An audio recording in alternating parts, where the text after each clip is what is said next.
Sungguh-sungguh Allah sangat ridho ketika seorang hamba itu makan.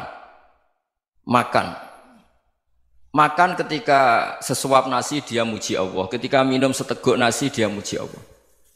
Itu kalau orang diridhoni Allah itu wali betul.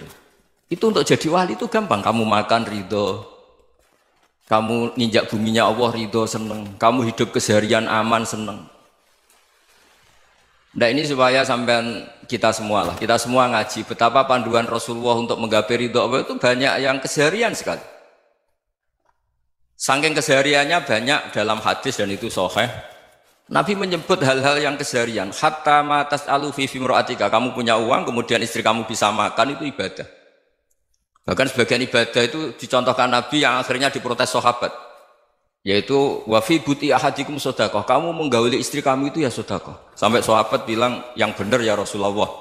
Ayati ahaduna syahwatahu wa huwa lahu ajrun. Masa urusan biologis, urusan syahwat kemudian dia dapat pahala.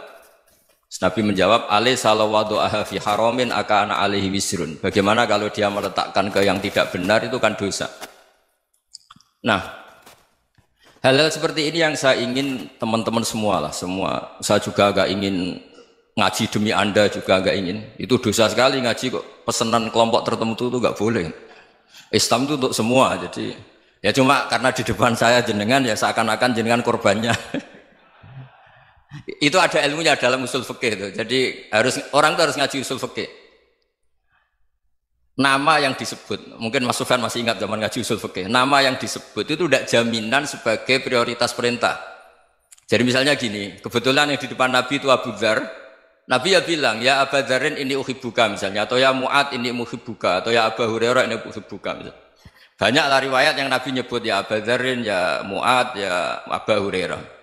Kemudian misalnya Nabi meneruskan khitab, ini uhibbuka, saya mencintai kamu, fakul dubur sholatin, atau sebagian riwayat disebut falatadaan ladubura kulli sholatin, Allahumma inni ala dzikrika wa syukrika wa husni ibadatik. Saya mencintai kamu, siapa saja, Mu'ad bisa, Abu Dzar bisa siapa. Saya mencintai kamu, mohon kalau habis sholat kamu jangan lupa wiridan Allahumma inni ala dzikrika wa syukrika wa husni ibadatik. Ya Allah, tolong kami permudah supaya mudah ingat engkau. Anda tidak bisa mentang-mentang, wong nama saya Parmin, nama saya Purnomo, itu yang diperintahkan Mu'ad misalnya. Jadi yang disebut satu, tapi khitab itu untuk siapa saja. Saya teruskan. Jadi saya mohon semua kita melakukan kebaikan itu, kalau dalam kaidah fikih disebut al-yakin la yuzalu bisyak. Banyak kebaikan yang kebenarannya itu 100%. Tidak punya efek samping ke pihak lain, ke kelompok lain, ke komunitas lain. Itu tadi misalnya Anda makan, dan itu murah sekali, hanya butuh satu piring. Setiap punyaan kamu muji Allah, setiap minum kamu muji Allah. Itu redaksinya Rasulullah SAW disebut, Allah sangat ridho ketika seorang hamba makan, kemudian dia memuji Allah. Atau minum, kemudian dia muji Allah. Logikanya gampang, negara seperti ini yang kamu harapkan bentuknya kayak apa, mertua, ipar, komunitas, tetangga, itu nyata terjadi itu kan belum pasti. Sementara yang mesti terjadi adalah kamu butuh makan, kalau tidak mati. Butuh minum, kalau tidak mati. Butuh bumi yang nyaman ditempati, kalau tidak kita juga mati. Sebab itu Allah kalau menyebut nikmatnya itu hal-hal yang keseharian. Alladzi at'amahum min ju'. Allah itu siapa? Allah itu yang menciptakan kamu bisa makan. Tidak berlebihan, Allah itu yang menciptakan kondisi sosial itu ideal. Zaman Nabi itu ya ada orang munafik. Orang-orang pilihan Allah itu juga diuji orang sekelilingnya yang macam-macam. Semua diuji sesuai konteks zaman dan waktu. Nah, tapi ada ibadah-ibadah yang selalu disarankan Nabi. Sampai Nabi itu pernah ditanya, ayul islami khairun ya Rasulullah, Islam terbaik itu gimana? Jawaban Nabi itu unik.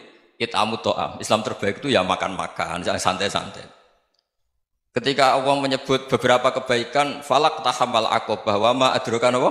Mal akobah. Terusannya apa? Fakku rokobah. Terusannya apa? Au it'amun fiyaumin di masubah. Ya itu acara makan-makan itu juga Islam. Kenapa? Ya bayangkan kalau tidak ada makanan, kita mati kan? Kondisi sosial tidak ideal itu Anda masih gak apa-apa. Tapi kalau Anda tidak makan, Anda tidak minum, Kamu punya istri cerewet masih bisa hidup, punya mertua cerewet masih bisa hidup. Tapi kalau tidak makan bisa mati. Berarti penting mana istri sama makan? Penting mana? Makan. Semoga istri Anda dengar, nanti kamu disuruh makan tapi pulang deh. Itu kalau dibahasakan makan masih memahami. Penting mana nasi satu piring dengan istri. Nggak ada nasi mati, nggak ada istri belum mati. Penting mana? Gak berani jawab kan? Nah, ternyata Anda ada garang kan di depan istri. Jadi saya mohonlah, mungkin Mas Sufyan Sauri tadi yang bisa bantulah. Teman-teman tuh ngaji yang keseharian saja. Karena kita nyari ridha Allah itu berdasar firman Allah. Dan firman Allah itu menyebut keseharian tuh riang, gampang.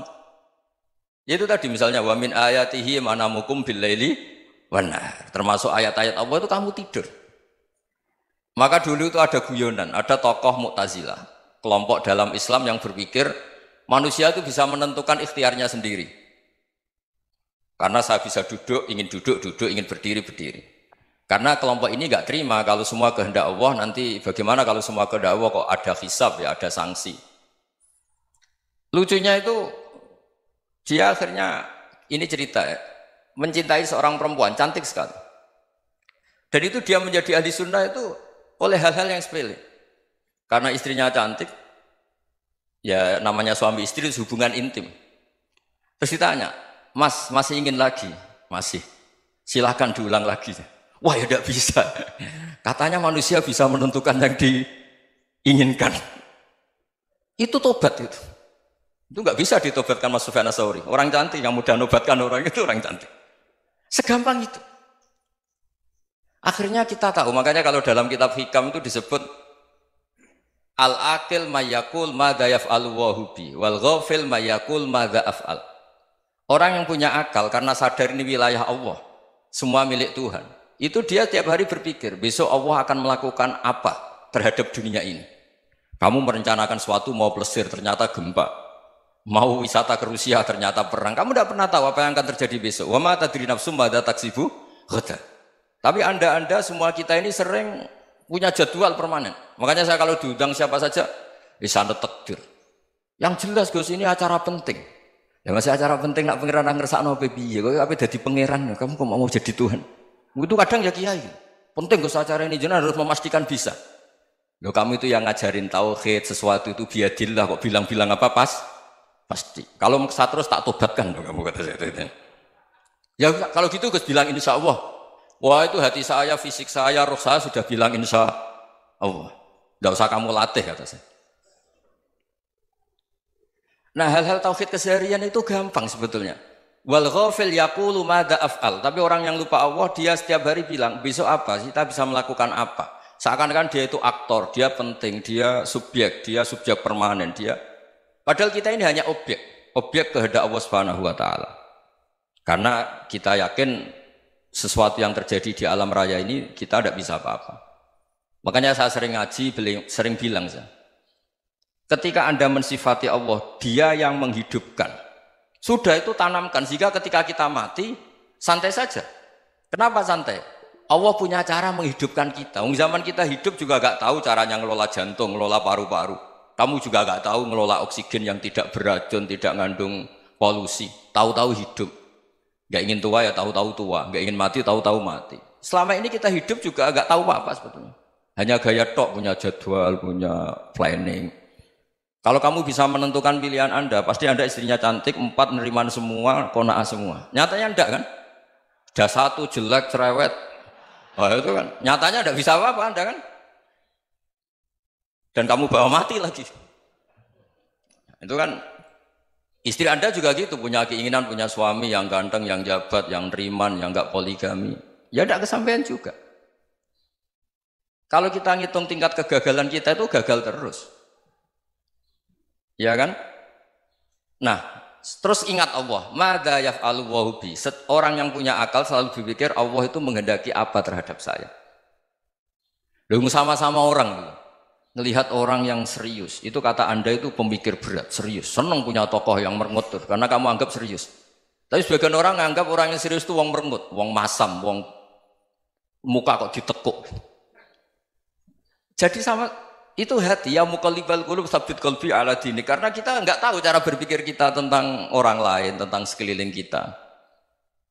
Misalnya kita orang baik yang jenis ngrumat fakir miskin. Ada orang bangun masjid mewah itu janggal. Apa artinya masjid mewah kalau banyak orang kelaparan?